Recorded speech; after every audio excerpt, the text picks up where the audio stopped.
Hello everyone, Radhe Radhe. आज के video पे मैं आपको संकट चौथ व्रत की बहुत ही सरल पूजा विधि बताऊंगी। और संकट चौथ को कई नामों से जाना जाता है, जैसे संकष्टी चतुर्थी, तिलकुट चौथ, माघी चौथ, तिल चौथ, लंबोदर संकष्टी चतुर्थी और बकरी तुंडो चतुर्थी नाम से जाना जाता है। और संकट चौथ व्रत माघ महीने की कृष्ण पक्ष की चतुर्थी को रखा जाता है और इस दिन गणेश भगवान जी का पूजन की जाती है और चौथ माता का पूजन की जाती है। और शास्त्र के अनुसार नाम में थोड़ा बदलाव हो जाता है, लेकिन पूजा विधि एक जैसी रहती है। तो संकट चौथ व्रत के दिन सबसे पहले जिस जगह पे हम पूजन करेंगे उस जगह को हम अच्छे से साफ कर लेंगे। साफ सफाई करने के बाद एक चौकी या पटरा लगा लेंगे और चौकी के ऊपर हम लाल रंग का वस्त्र बिछा लेंगे। और भगवान गणेश जी की पूजा में लाल रंग का बहुत महत्व होता है, तो यहाँ पे हम लाल रंग का वस्त्र बिछा लेंगे। किसी कारण से अगर आपको लाल वस्त्र ना मिले या आपके पास लाल वस्त्र नहीं है तो आप पीले रंग का वस्त्र भी बिछा सकते हैं। यहाँ पे हम आसन बिछा लिए हैं। अब भगवान गणेश जी को हम यहाँ पे विराजमान कर लेंगे। आप चाहे तो फूल के आसन दे के भी गणेश भगवान जी को विराजमान कर सकते हैं। आपके पास गणेश जी की फोटो या मूर्ति जो भी स्वरूप आपके पास है आप विराजमान कर ले। तो गणेश जी को विराजमान करने के बाद हाथ जोड़कर हम प्रणाम करेंगे। तो सबसे पहले हम गणेश जी को स्नान करा देंगे। तो जल के छींटे लगा के गणेश जी को भाव रूप में हम स्नान करा देंगे।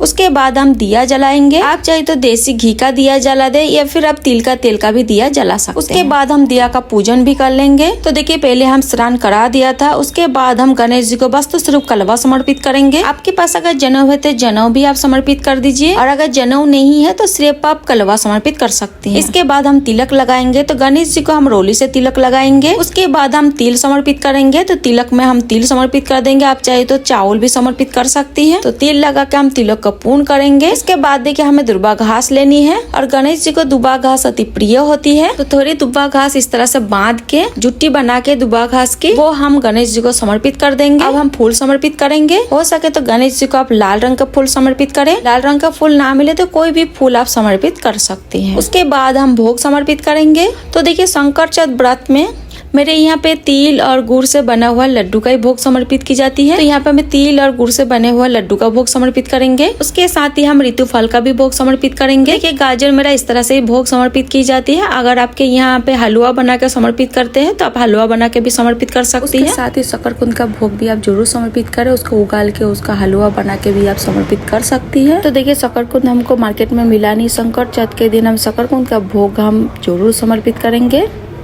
उसके बाद देखिए, हमें एक साड़ी और कुछ श्रृंगार का सामान बाइना के लिए हमें रखना है। तो देखिए, साड़ी सूट जो भी आपके सासू जी पहनती हो आप वो ले सकते हैं। और श्रृंगार का थोड़ा बहुत सामान जितना हो सके उतना, चाहे आप सिंदूर, बिंदी और चूड़ी रख लीजिए। तो थोड़ा बहुत श्रृंगार का सामान हम जरूर रखेंगे और गणेश जी को समर्पित करेंगे। इसके साथ ही हम दक्षिणा भी जरूर समर्पित करेंगे। और साड़ी या श्रृंगार का सामान हमें चौकी पर ही रखना है चौथ माता के लिए। उसके बाद हम धूप दीप दिखाएंगे और फिर हम कथा सुनेंगे। तो यहाँ पे हम कथा सुनने के लिए एक लोटा जल ले लिया है और लोटे पर हम तिलक कर देंगे। अगर आपके पास सफेद रंग का फूल है तो लोटे में आप जरूर डालें। और कथा हम तिल के दाने अपने हाथ में लेके सुनेंगे। तिलकुटनी बात इसीलिए इसको कहा जाता है। तिल का बहुत अधिक महत्व होता है इस बात में। तो थोड़ी सी तिल सीधे हाथ में लेके हम तो संकट चौथ व्रत की हम कथा सुनेंगे। व्रत कथा की वीडियो आपको अलग से चैनल पे मिल जाएगा।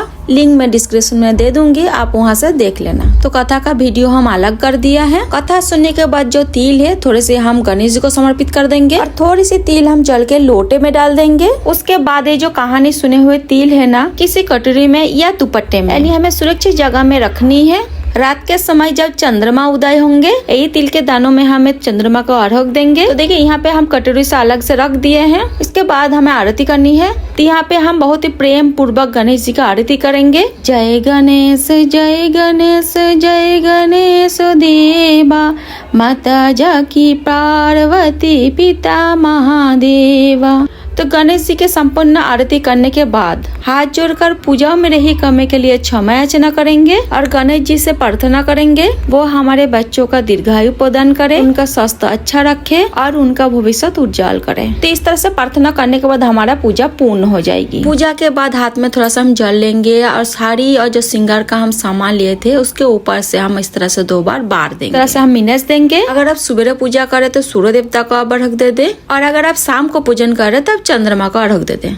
और जो भी साड़ी आपने चढ़ाई है, जो भी श्रृंगार का सामान आप चढ़ाया है, और जो हमने दक्षिणा हम चढ़ाए थे और जो तिल का लड्डू हम बनाए थे, ये सारा सामान हम सासू जी को दे देंगे। तो ये सामान आप सासू जी को दे सकते हैं। सासू जी नहीं है तो आप ननद को या जेठानी को आप दे सकती है, या मंदिर के पंडितयान को भी ये बाइना दे सकती है। तो बाइना इसी को बोलते हैं। साड़ी, सिंगार, तिलकुट और दक्षिणा वगैरह जो निकालती है ना, इसी को बाइना बोलती है। तो देखिए संकट चौथ व्रती के बाइने में साड़ी या सूट जो भी आपके सासू जी ने पहनती है वो जरूर निकालना है। दक्षिणा और तिलकुट हमें जरूर रखना है। सुहाग का सामान अगर रखना चाहते हो तब रख दीजिए, नहीं तो इसको आप स्किप कर सकती हैं। बाकी चीजें आपको जरूर रखनी है। इसके साथ ही जो तिल हम अलग से कटोरी में रखे हैं, रात्रि में चंद्रमा को अर्घ देने के लिए हमें चाहिए होंगे।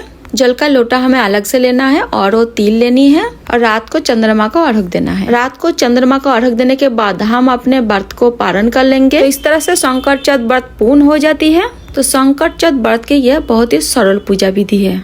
आपको यह सरल पूजा विधि कैसे लगे कमेंट करके जरूर बताना, और वीडियो अगर अच्छा लगा तो वीडियो को लाइक आप जरूर करना, और सरल पूजा विधि वीडियो देखने के लिए मेरे चैनल को सब्सक्राइब आप जरूर करना। फिर मिलते हैं किसी और वीडियो के साथ, तब तक के लिए राधे राधे, जय श्री कृष्णा।